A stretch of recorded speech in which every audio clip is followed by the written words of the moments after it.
feel that the power of eloquence that God has given to you makes it even easy for people to understand what you say.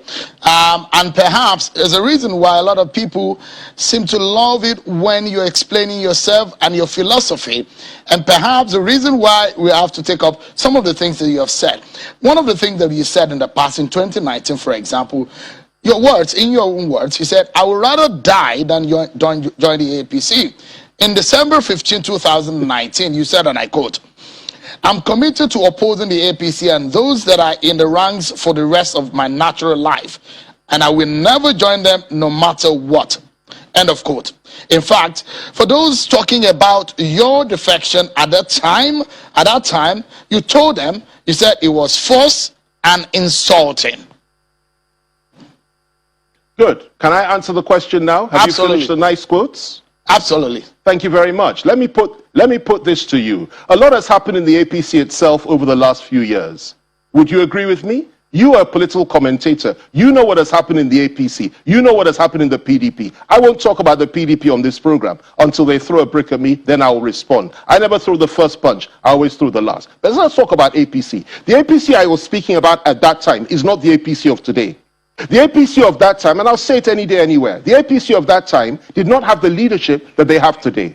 Today you have a man who is the National Caretaker Committee of the APC, that's Governor Mebuni, who has done exceptionally well in attracting people and presenting a broad-based, liberal, pluralistic view on national issues and national affairs. And he has opened the doors of the party to all manner of people with a plural, plurality of views. We may not agree on everything, but certainly there's a place for you in a wider family. And you can effect your purpose and fight your corner from within. And that is the difference between that time and this time. The old leadership of the APC was very, very different in its outlook. And I would never have joined them had the leadership not changed. What we have today is an accommodating party that is ready to take people on and take people in and is ready to listen to dissenting opinions even from within, providing you conduct yourself in a mature and a decent manner. And that's what we've been doing. I've worked closely with Mebuni. I've worked with Matawale. I've worked with Governor of Kogi State. I've worked with Zulum. I've worked with a number of others.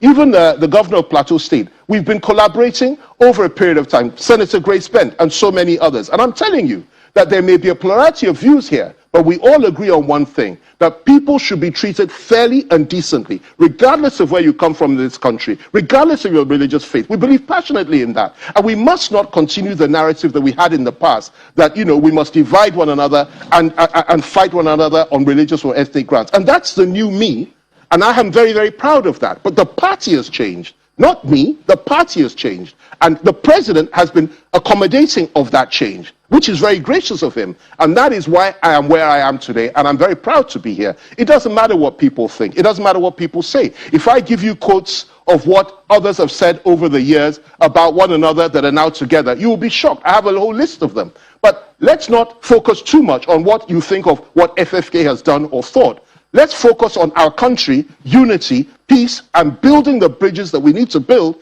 to ensure that we don't turn against one another as a people and end up having a civil war. I'm committed to fighting that. I'm committed to fighting the terrorists. I'm committed to standing by this government as long as they continue to fight the terrorists and kill them morning, day, and night. And what's happening in Zamfara today and in the Northwest, it gives me immense joy to hear that they're being slaughtered like flies. I like that very much. And that's one of the reasons I joined today. All right. There is a vehemence in what you say, in the use of language, and perhaps the time when you say you'd rather die than join the APC. Do you think maybe you went too far? No, let me tell this, Shehu, again, it's not a question of use of language, it's a question of commitment, it's a question of understanding, and it's a question of accepting the fact that people base their decisions on conviction and not any form of opportunism. That's certainly me. If I wanted to be opportunistic, I would have done this long ago. I will never surrender my principles or my core values. But let me put this to you. I'll repeat what I said earlier. It is the party that has changed, the leadership of the party, the quality of the party, the accommodating nature of the party, and the people within the party. The APC of today is a liberal party. It is not a hardline conservative party. It is accommodating. It is a party that is prepared to take people that do not share views with others, but are prepared to fight their corner from within. And that's how any political party ought to be. That's how I perceive it. I didn't just perceive it, I have worked with these people and I have built bridges with them, and I'm very proud to be here. I will not speak about the other side. I won't say anything about the PDP that's negative. I have friends in the PDP, but let me put this to you. There are still a lot of issues that need to be resolved in the PDP. And I'm not, people like Governor Ogwai of Enugu, people like the governor of Bauchi State, Bala Mohammed, and a number of others are very, very close to me. I have immense respect for them. And there are issues, however, in the PDP, just as there are in any political party. But let me put this to you. The APC, the leadership of the APC has evolved dramatically. And that evolution has attracted people that are intellectual, that are sharp, that are smart, that are focused, and that want to keep Nigeria together and at the same time treat every Nigerian, regardless of faith, regardless of ethnicity, as one and as equal. That is what I find attractive of the new APC. So when you say that I will not die, I will live long and I'll prosper because I make the right choices at the right time. I will not stay in PDP simply for the sake of staying there because I said something different in the past. I will move when I believe it's appropriate. I'll go forward. I'll save Nigeria. I'll fight for Nigeria. I'll defend Nigeria, and I'll defend our unity and our peace any day, anytime. And this is where it is best served for me to do that right now. Could this be possibly your final bus stop? Well, ask any politician that question and I'll give you the same answer. Only God knows tomorrow.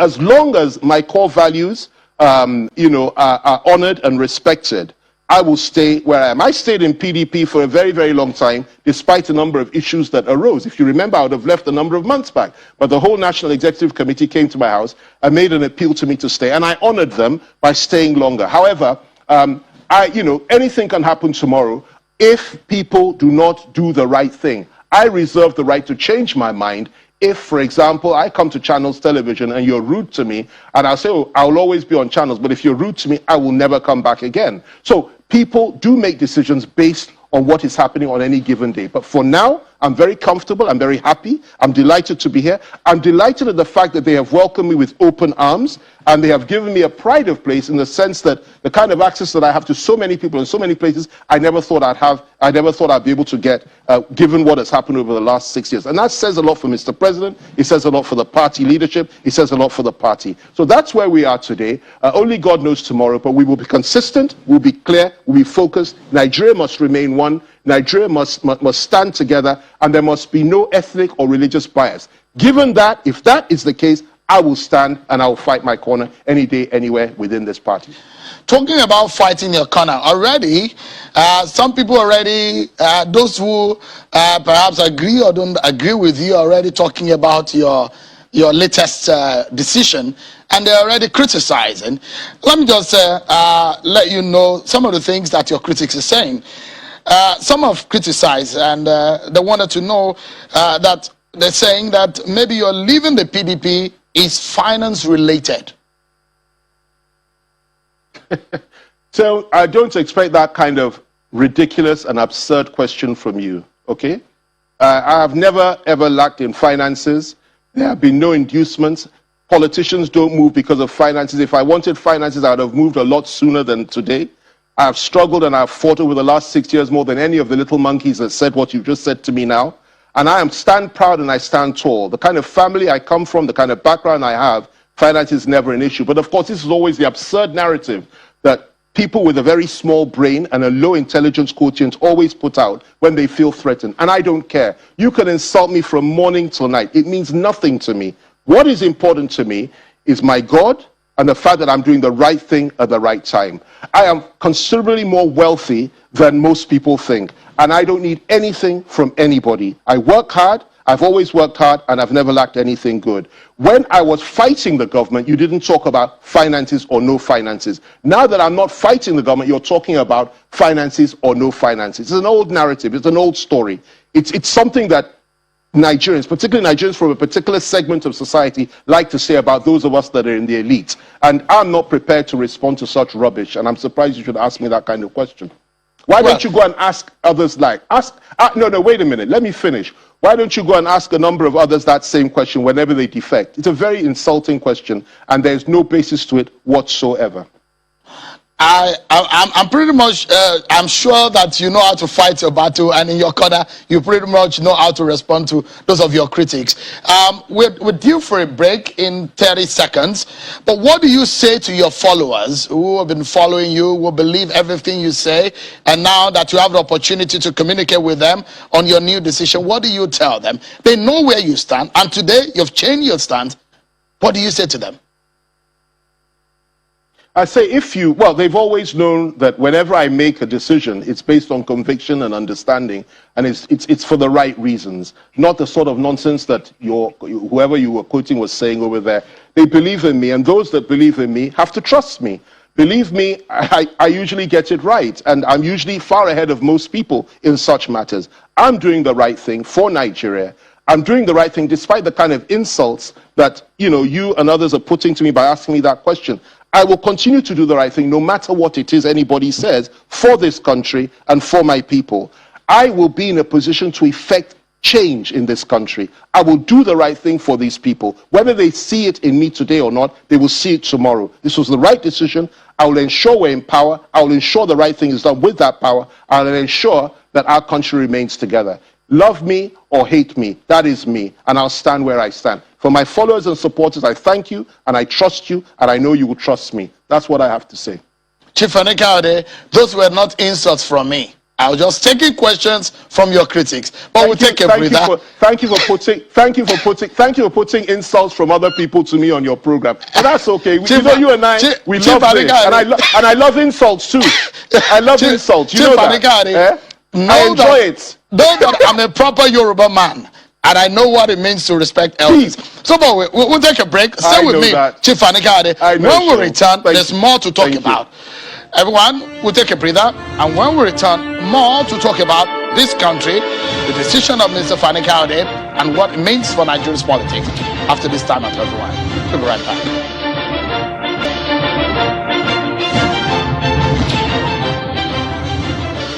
Welcome back, everyone. We've been speaking with our former Aviation Minister, Chief Femi Fani Kayode, who has rejoined the All Progressives Congress, APC, and he was on a visit to President Muhammadu Buhari today. Let's get back to the conversation now.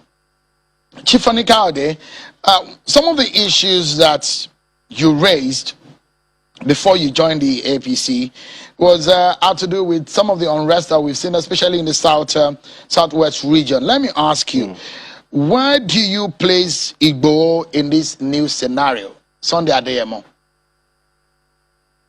Yes. Well, Sunday Igboho is a friend of mine, has always been a friend of mine, and will always be a friend of mine. I don't deny my friends, regardless of circumstances. But, he may have a particular view on issues.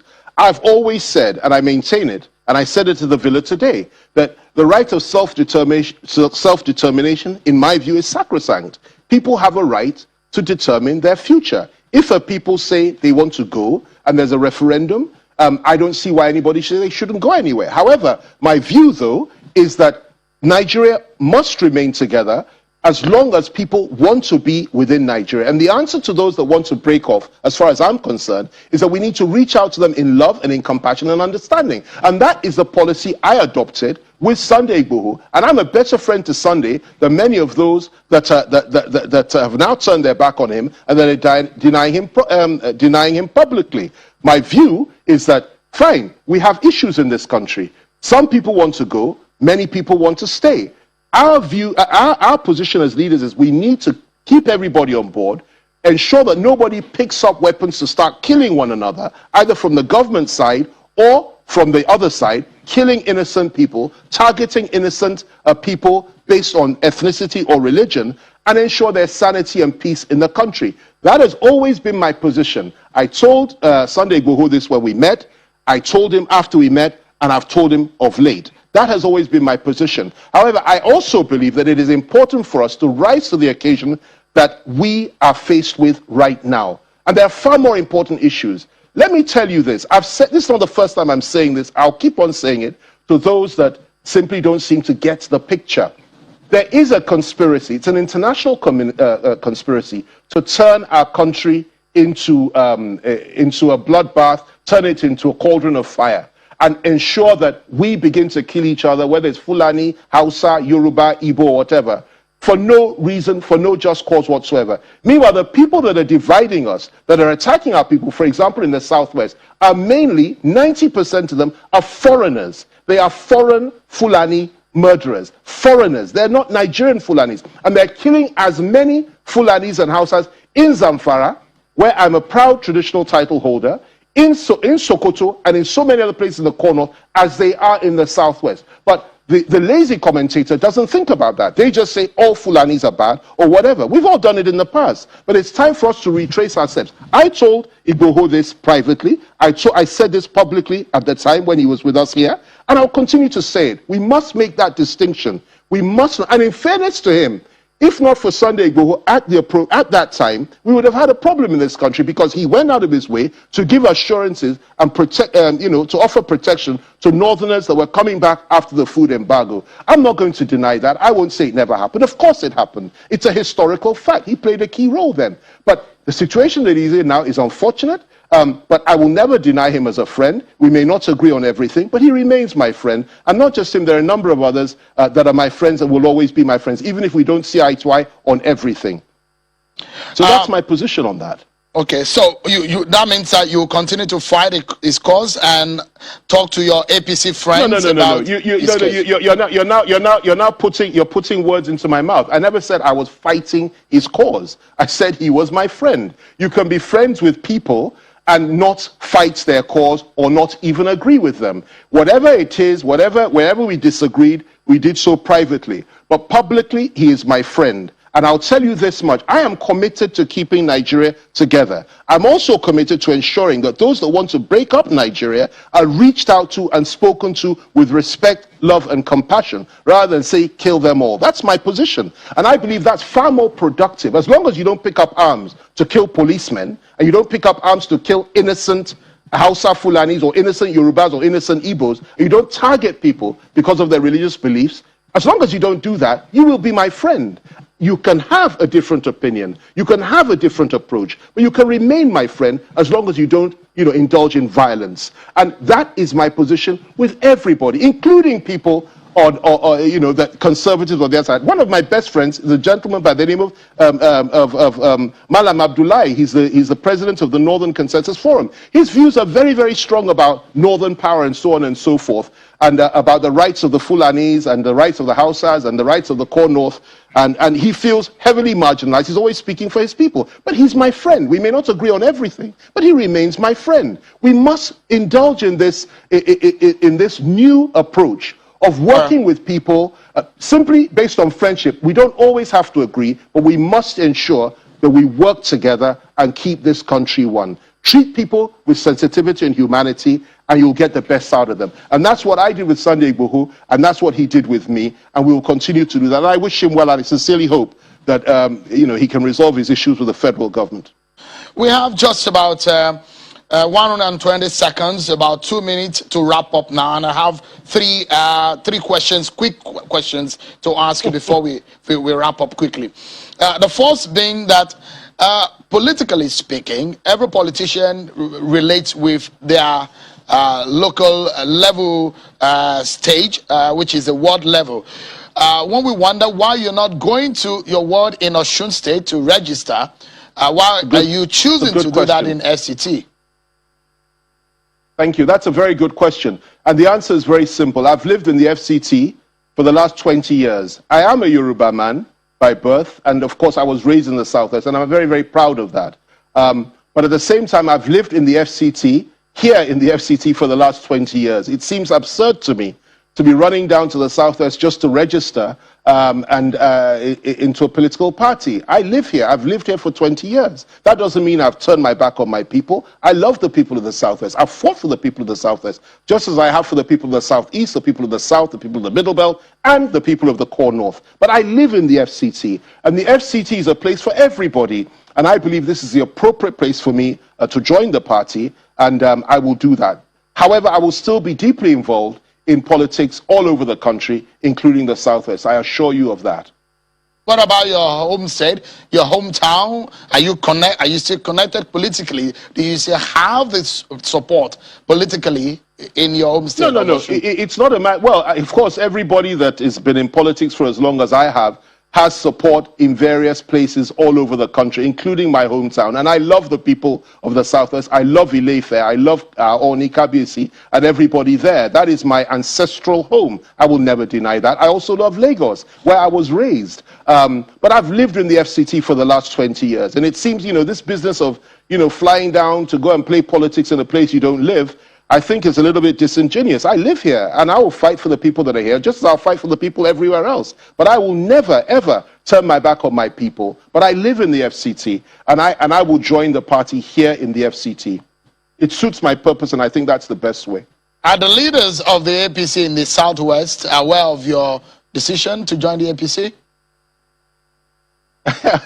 Well, when the leader of the party, the national chairman of the party, is aware, I would assume that every key leader is also aware.